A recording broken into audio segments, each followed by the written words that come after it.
ఇప్పటికీ మీరు చూశారో లేదో, ఉజ్జయిన్ క్షేత్రంలో మహాకాళలింగము అని ఉంటుంది. దానికి ప్రతిరోజు శవభస్మాభిషేకము అని చేస్తారు. తెల్లవారుజామున అప్పుడే కాల్చినటువంటి శవం తాలూకా భస్మని కాపాలికులు తీసుకొస్తే మేమందరం కలిసి వెళ్ళాం. అప్పుడు చూసాం చాలామంది. దాన్ని ఒక పల్చటి బట్టలో కట్టి పరమశివలింగం మీద ఆ మూట కొడుతూ అభిషేకం చేస్తారు శవభస్మతో. ఆ అభిషేకాన్ని ఎవరు చూస్తారో వాళ్ళకి అపమృత్యు దోషం పోతుంది. అంటే అకాలంగా పడిపోయేటట్టు చేయగలిగినటువంటి మృత్యుదోషం ఏదైనా వస్తే అది పోతుంది ఉజ్జయిన్లో. కానీ ఆ శవభస్మ అభిషేకం చూస్తే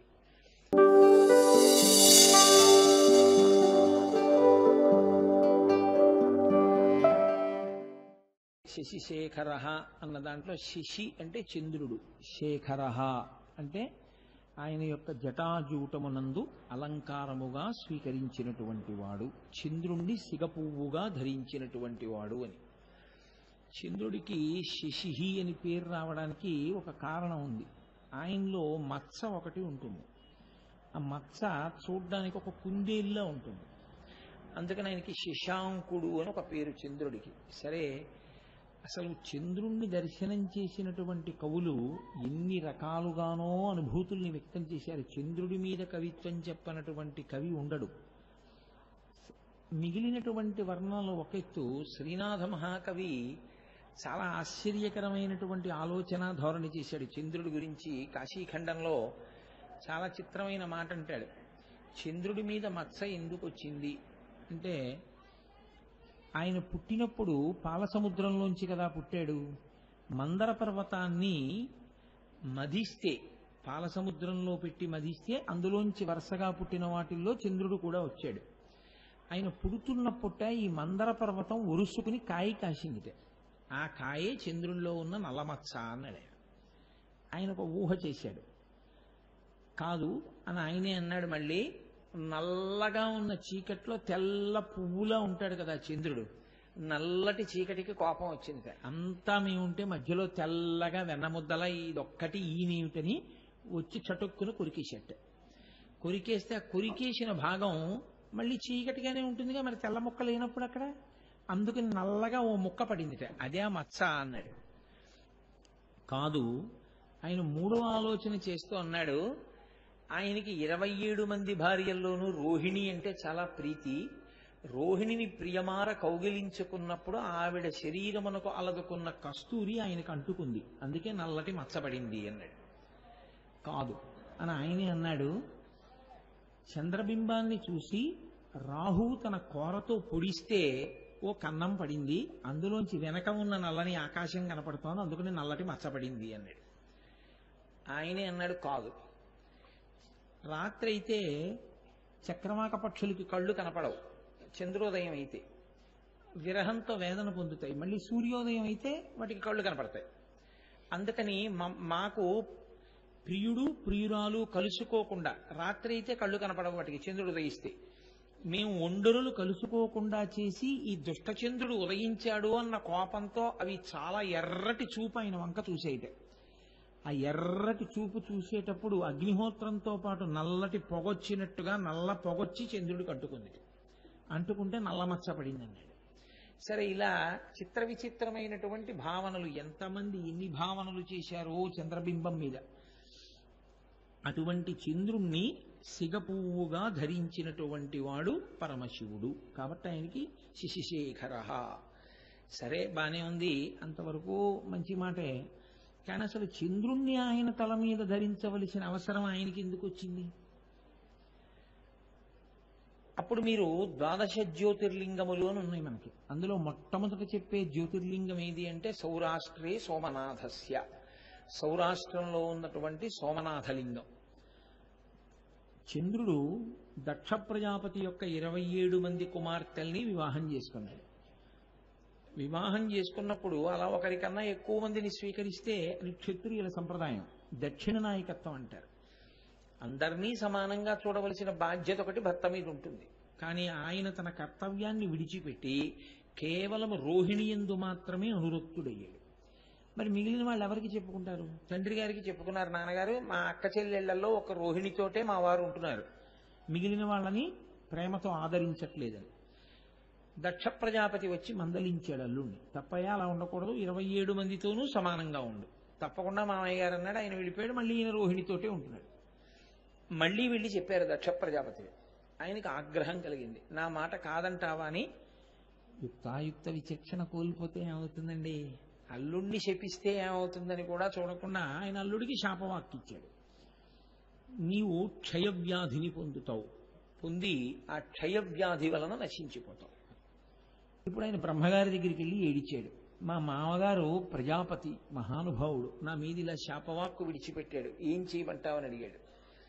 అడిగితే ఆయన అన్నాడు, లోకంలో మృత్యువు రాకుండా చూడగలిగినటువంటి శక్తి ఉన్నవాడు పరమేశ్వరుడు ఒక్కడే. అందుకే ఇప్పటికీ మీరు చూశారో లేదో, ఉజ్జయిన్ క్షేత్రంలో మహాకాళలింగము అని ఉంటుంది. దానికి ప్రతిరోజు శవభస్మాభిషేకము అని చేస్తారు. తెల్లవారుజామున అప్పుడే కాల్చినటువంటి శవం తాలూకా భస్మని కాపాలికులు తీసుకొస్తే మేమందరం కలిసి వెళ్ళాం. అప్పుడు చూసాం చాలామంది. దాన్ని ఒక పల్చటి బట్టలో కట్టి పరమశివలింగం మీద ఆ మూట కొడుతూ అభిషేకం చేస్తారు శవభస్మతో. ఆ అభిషేకాన్ని ఎవరు చూస్తారో వాళ్ళకి అపమృత్యు దోషం పోతుంది. అంటే అకాలంగా పడిపోయేటట్టు చేయగలిగినటువంటి మృత్యుదోషం ఏదైనా వస్తే అది పోతుంది ఉజ్జయిన్లో కానీ ఆ శవభస్మాభిషేకం చూస్తే. కాబట్టి ఆయన కాలకాలుడు, ఆయన మృత్యువుకి మృత్యువు. కాబట్టి ఆయనని నమ్ముకున్న వాళ్ళకి, ఆయన అనుగ్రహం పొందిన వాడికి అపమృత్యువు గ్రసించడు. అందుకని నువ్వు వెళ్ళి పరమశివుడి యొక్క అనుగ్రహాన్ని పొందు అన్నాడు. ఇప్పుడు ఆయన ప్రభాస తీర్థానికి వచ్చి సౌరాష్ట్రంలో అక్కడ ఒక కుండాన్ని ఏర్పాటు చేసి అందులో శివలింగాన్ని ఆవాహన చేసి ఆయన కొన్ని కోట్ల పర్యాయములు పరమశివ మంత్రాన్ని జపం చేశాడు. సంప్రీతుడైనటువంటి పరమశివుడు అక్కడ ప్రత్యక్షమయ్యారు. ఆయన తన గోడు చెప్పుకున్నాడు. శంకరుడు చాలా గొప్ప ఆలోచన చేస్తుంటాడు. ఆయన అన్నాడు, ఇప్పుడు నేను నిన్ను పూర్ణంగా రక్షించేస్తే మీ మామగారి మాట వ్యర్థమైపోతుంది. అంత తపశ్శాలి మాట వ్యర్థమైపోతే తపస్సు అన్న మాటకు అర్థం ఉండదు ఇంకా. కాబట్టి మీ మామగారి మాట పాడవకూడదు. నా కాళ్ళు పట్టుకున్నందుకు నువ్వు నన్ను పట్టుకున్న దాని శక్తి పోకూడదు. మధ్య మార్గం ఒకటి చెప్తాను. నీవు క్షయవ్యాధిని పొందుతావు కాబట్టి కృష్ణపక్షంలో క్షీణించిపోతావు. కానీ నా అనుగ్రహాన్ని పొందిన కారణం చేత మళ్ళీ శుక్లపక్షంలో వృద్ధి పొందుతావు. పౌర్ణమి నాటికి పూర్ణచంద్రుడు అవుతుంటావు. కానీ మళ్ళీ వెంటనే బహుళపక్షంలో క్షీణించిపోతావు. క్షయ అంటే క్షీణింపజేస్తుంది. కాబట్టి క్షీణించిపోతుంటావు. కానీ మృత్యువు చేత గ్రసింపబడవు. నా సిగదండగా నిన్ను స్వీకరిస్తున్నాను అని ఆయన తల మీద పెట్టుకున్నాడు. అలా జ్ఞాపకం పెట్టుకోండి. కాబట్టి ఆయన చంద్రుడి యొక్క అపమృత్యు దోషాన్ని నివారించి చంద్రుడికి బుద్ధిగా ఉండవలసినటువంటి అవసరాన్ని చెప్పి ఆయన మామగారైనటువంటి దక్ష ప్రజాపతి యొక్క మాట భంగమైపోకుండా ఆయన గౌరవాన్ని కాపాడి చంద్రుణ్ణి తీసి తల మీద పెట్టుకున్నాడు. ఆయన అడిగింది మృత్యువు చేత గ్రసింపబడకుండా ఉండాలని. కానీ పరమశివుడు ఎంత పెద్ద స్థానం ఇచ్చాడంటే నిన్ను నా నెత్తి మీద పెట్టుకుంటానన్నాడు. పెట్టుకుని సిగదండగా స్వీకరించాడు. అది ఒకటి. రెండవ కారణం ఒకటి ఉంది. పరమశివుడు ఎందుకు చంద్రరేఖని ధరిస్తాడు అన్నదానికి. ఆయన పార్వతీదేవి ఒకానొకప్పుడు దాక్షాయణి అన్న పేరుతో ఉన్నప్పుడు దక్ష ప్రజాపతి చేసినటువంటి ఉద్ధతితో కూడిన కార్యం పట్ల వ్యగ్రత కలిగినటువంటి మనస్సు పొందినదై శరీరాన్ని విడిచిపెట్టింది. విడిచిపెడితే పరమేశ్వరుడు తన జటాజూటంలోంచి ఒక జట తీసి అక్కడ ఉన్నటువంటి అరుగు కేసి కొట్టాడు. ఆ వ్యగ్రతతో కొట్టడం వల్ల అందులోంచి వీరభద్రుడు ఉదయించాడు. ఆ వీరభద్రుడు ఒక పెద్ద పట్టిసాన్ని తీసుకుని ఆయన దక్షయజ్ఞం జరిగినటువంటి ప్రదేశమే దక్షారామం. అక్కడ ఉండేవాడు దక్షుడు. అదే దక్షారామము. అందుకే దక్షారామానికి ఒక ప్రసిద్ధి చెప్తారు. పరమశివుణ్ణి దర్శనం చేద్దామని దక్షారామం వెళ్ళక్కర్లేదు. ఎంత హీనపక్షం చెప్తారంటే దక్షారామంలో బంధువులు కాని మిత్రులు కాని ఉండి వాళ్ళు శరీరం విడిచిపెట్టేస్తే ఈయనోసారి శవాన్ని చూసొద్దామని వెళ్ళాడు, లేదా పరామర్శ చేసొద్దామని వెళ్ళాడు. దాన్ని ఖాతాలో వేస్తారు. వీడు దక్షారామంలో అడుగుపెట్టాడు అని. ఆ ప్రదేశం అంత పవిత్రం. దక్షారామం ఏం సామాన్యమైన క్షేత్రం అని మీరు అనుకోకండి. మన ప్రారంధం కొద్దీ ఇవాళ అలా తయారైంది, కానీ నిజంగా దక్షారామం అత్యద్భుతమైనటువంటి క్షేత్రం. ఎంత గొప్ప వర్ణన చేస్తారో దాని గురించి భీమఖండంలో. అక్కడ పరమశివుడు భోగమనుభవించేటటువంటి ఏకైక క్షేత్రం.